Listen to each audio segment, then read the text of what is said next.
پھر بھی دیہات وغیرہ میں ہیں، لیکن آج سے پہلے یہ صدقہ فطر کی اتنی اہمیت تھی کہ صدقہ فطر آنے کے بعد گھر میں چولہے سے لگتے تھے، فخر و فاخر کی وجہ سے۔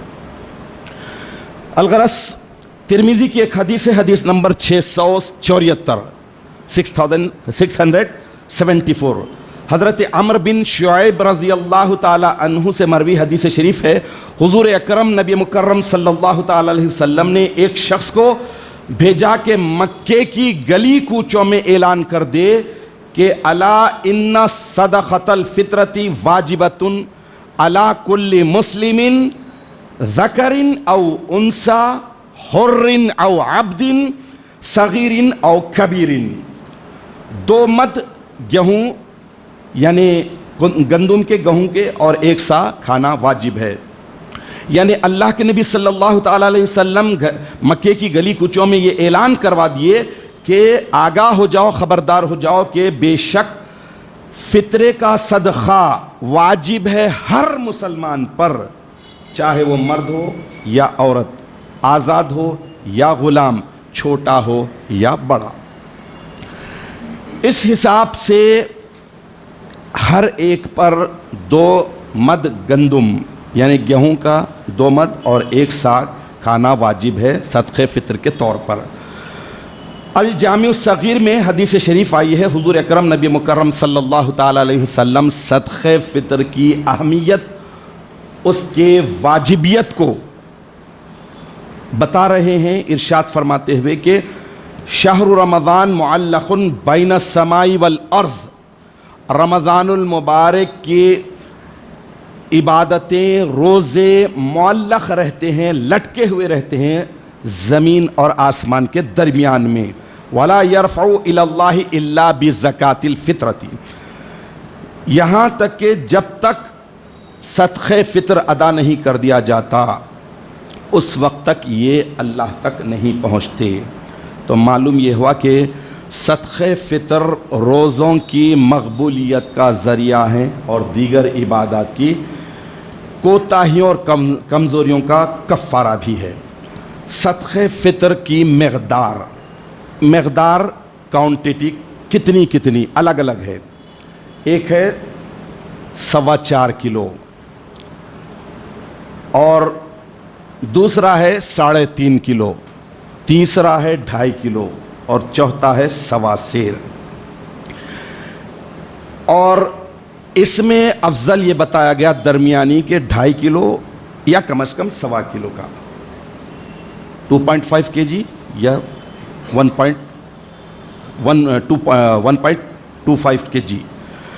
اور صدقہ فطر میں کون کون سی چیزیں دینا چاہیے؟ گیہوں، آٹا، ستو، جو، منخا، کھجور وغیرہ۔ لیکن اس میں ایک اہم بات یہ ہے کہ صدقہ فطر اپنی مالی حیثیت سے نکالنا ہے، غریبوں کی طرح، جھوپڑی میں رہنے والوں کی طرح نہیں کہ گیہوں کا نکال دیے فرار ہو گئے۔ یا تو منخا کا نکالیے یا پھر کھجور کا نکالیے۔ کھجور 2.5 کلو، اگر آج اچھا کھجور بھی دیکھتے ہیں تو پتہ نہیں، مجھے تو مارکیٹ ریٹ کا اندازہ نہیں، 400-500 روپے ہوگا۔ 500 روپے پر ہیڈ کون سی بڑی بات ہے؟ منخا 1000-1500 روپے۔ تو یہ، لیکن ایک بات اتنی ذہن میں بٹھا لیجئے کہ چاہے وہ صدقہ فطر ہو، عشر ہو، زکوٰۃ ہو، صدقات ہو، خیرات ہو، اس کو نکالنے کے تعلق سے مرشد زور دے گا، زبردستی کرے گا، حکم لگائے گا، لیکن اپنی ذات کو 2 عشر، زکوٰۃ، صدقہ بولنا مطلق حرام ہے، مطلق حرام ہے۔ ریٹس لکھ کر منگنا کہ تمہاری حیثیت منخا دینے کی ہے، تم منخا ہی دینا 2000 روپے، یہ حرام ہے، اس کی ثوابدید پر ہے۔ اگر وہ کنجوس مارواڑی دے کے گیہوں دے کے سٹکنا چاہ رہا ہے، اس کی مرضی، صدقہ فطر تو ادا ہو جاتا، اللہ کے پاس وہ جواب دہ ہے۔ لیکن تمہاری حیثیت یہ ہے، تم منخا ہی دینا چاہیے، تم جو ہے کھجور ہی دینا چاہیے، کھجور بھی اچھے سعودی کے امپورٹڈ۔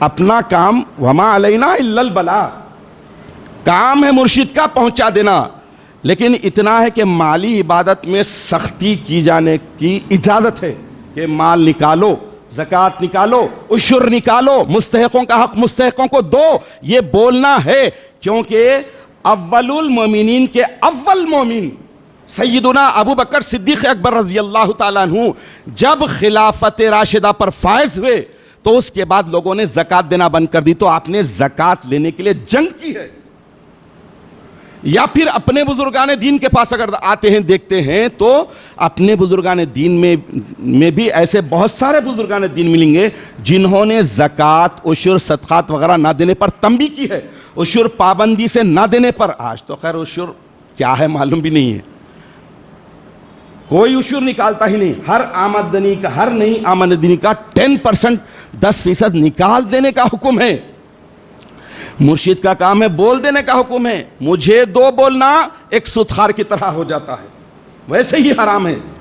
تو لہٰذا یہ صدقہ فطر بھی اپنی حیثیت سے گیہوں میں نکال لیجیے، اپنی حیثیت اچھی ہے، کروڑ پتی ہیں، پھر بھی آپ گیہوں کیوں نکالتے؟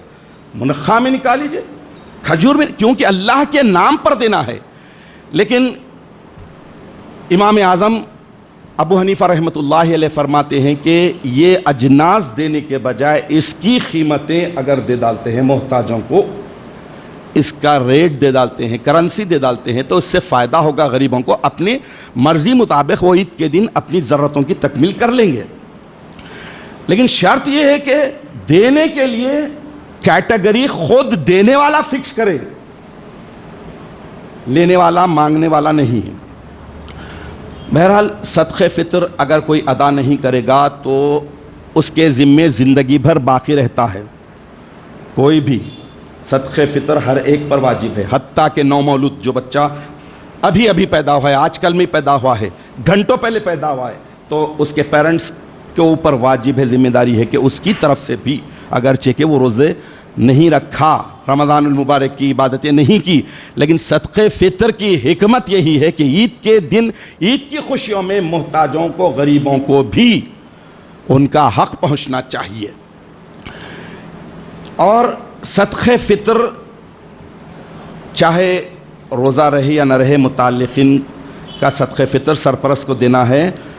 البتہ قومی آئین کے حساب سے صدقہ فطر اپنے مرشد کو دینا اولا ہے، بہتر ہے، لیکن مرشد کا بھی کام ہے کہ وہ جو کلیکٹ ہوتا ہے اس میں سے بیشتر حصہ محتاجوں میں خرچ کر دینا چاہیے۔ زکوٰۃ جیسا سب پر فرض ہے، عشر جیسا سب پر فرض ہے، صدقہ فطر جیسا سب پر فرض ہے، ویسے ہی مرشد پر بھی فرض ہے۔ مرشد کو کوئی اسپیشل کیٹیگری کے نہیں ہوتے مرشد کہ ان کے لیے خالی انکمنگ آنا اندو نہیں، نکالنا بھی ہے، بلکہ زیادہ نکالنا ہے، کیونکہ ان کے ذمہ زیادہ ذمہ داری ہے۔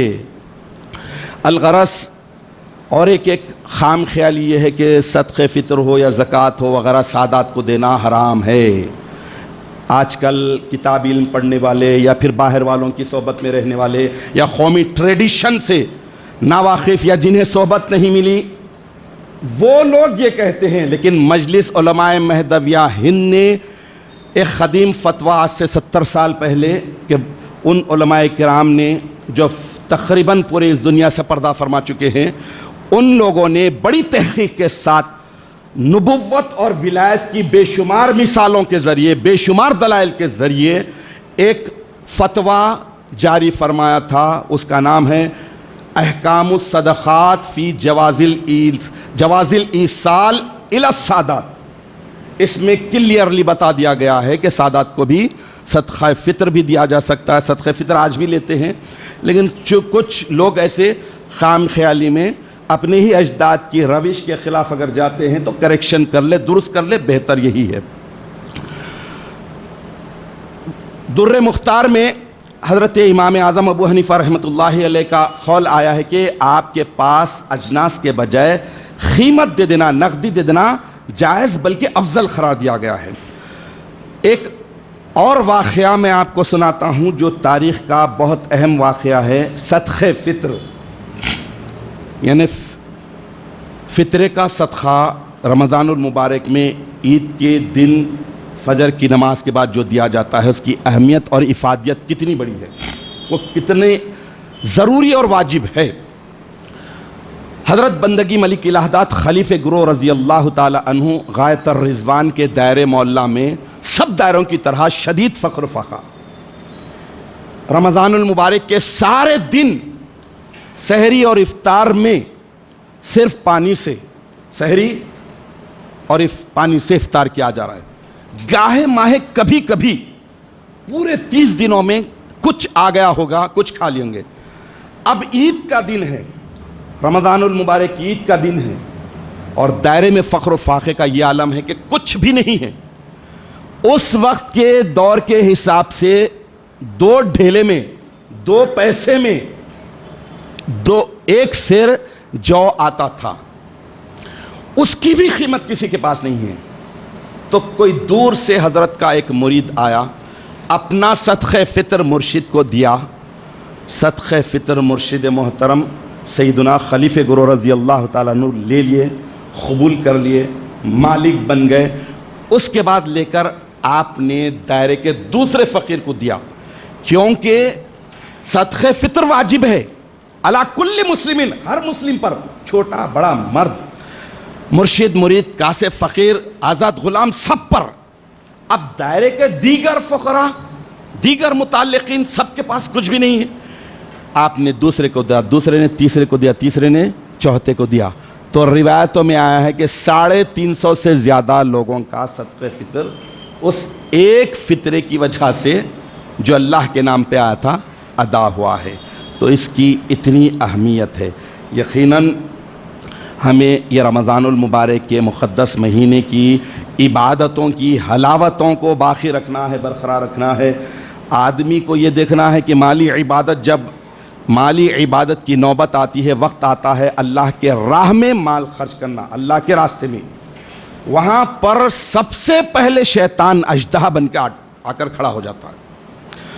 اور جب اللہ کے علاوہ لغویات میں، خرافات میں، گندگیوں میں، گناہوں میں خرچ کرنے کی بات آتی ہے تو وہاں بھی ہیرو بن کر آ جاتا ہے شیطان، اور کہتا ہے کہ خرچ کر، تیرا سوسائٹی میں اسٹیٹس لو نہ ہو جائے، خرچ کر، دبا کے خرچ کر اور خرچ کر۔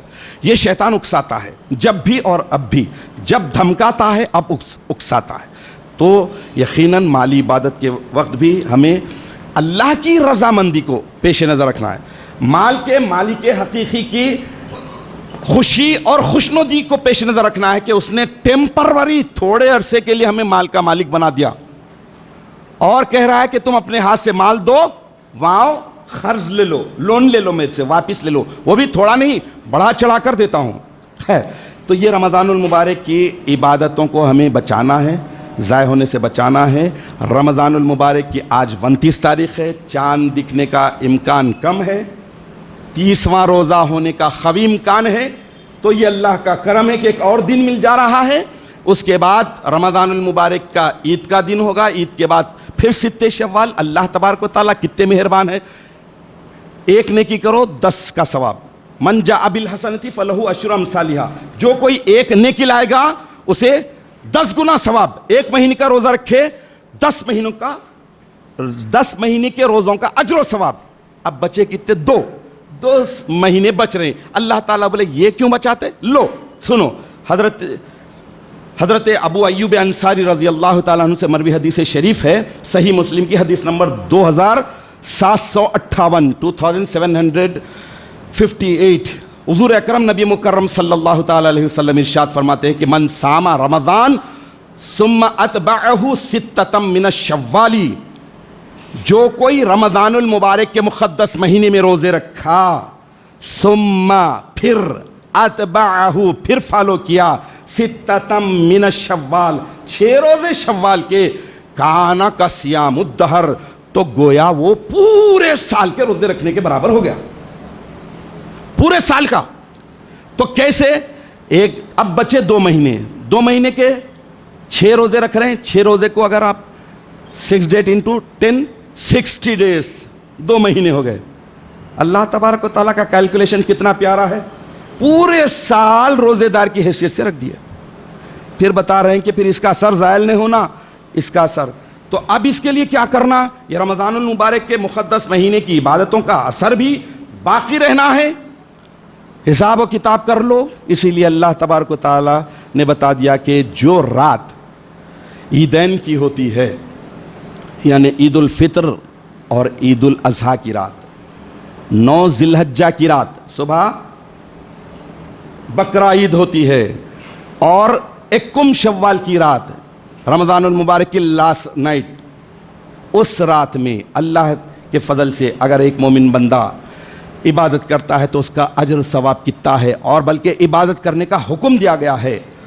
حدیث شریف ہے الترغیب والترہیب میں کہ رمضان المبارک کی آخری رات میں روزے داروں کی مغفرت کر دی جاتی ہے. اللہ کے پیارے نبی صلی اللہ تعالی علیہ وسلم ارشاد فرمائے. اس کے بعد صحابہ کرام رضوان اللہ علیہم اجمعین نے عرض کیا کہ یا رسول اللہ، کیا وہ آخری رات شب مغفرت کی رات، بخشش کی رات شب قدر تو نہیں؟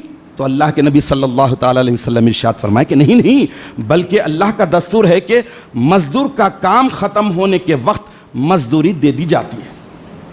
مزدوری در کام ختم کیا، اس کی سیلری اس کے اکاؤنٹ میں ڈال دی جاتی ہے. تو سیلری لینے کی رات ہے، تنخواہ اٹھانے کی رات ہے. لیلۃ الجائزہ آخری جو رات ہوتی ہے، یعنی چاند دکھنے کے بعد، یہ بڑی اہم ہے. پوری رات نہیں تو کم از کم تھوڑا وقت نکالیے، میری ریکویسٹ ہے. اس کی حلاوت کو آپ بعد میں محسوس کر لیں گے. تھوڑا وقت نکال لیجیے، نماز فجر سے پہلے کچھ اٹھیے، اندھیرے میں جائیے، کمرے کے کونے میں جائیے، جا کر محاسبہ کیجیے، کیونکہ وہ لیلۃ الجائزہ ہے، محاسبہ کرنے کی رات ہے، ریوارڈ لینے کی رات ہے، مزدوری لینے کی رات ہے. اور اس وقت دعا کیجیے کہ اللہ، تو نے جو رمضان المبارک میں موسم کی شدت کے باوجود بہت ساری باتوں کو جو امپاسبل دکھتی تھی، ناممکن دکھتی تھی، تو نے آسان کر دیا، مہلت دی، توفیق دی، اس سے مجھے کنٹینیو کرنے کی توفیق عطا فرما. کیونکہ الاستقامت فوق الکرامہ، استقامت، مداومت، کنٹینیشن، کسی بھی کام پر مضبوطی کے ساتھ ہمیشہ جمے رہنا کرامت سے بڑی کرامت ہے. تو اب اللہ کے فضل سے اللہ تبارک و تعالیٰ نے یہ ہمیں عطا کر دیا. تو یقیناً practice make the man perfect, یہ بتا دیا گیا کہ آدمی جب تک پریکٹس کرتا ہے تو پرفیکٹ بن جاتا ہے.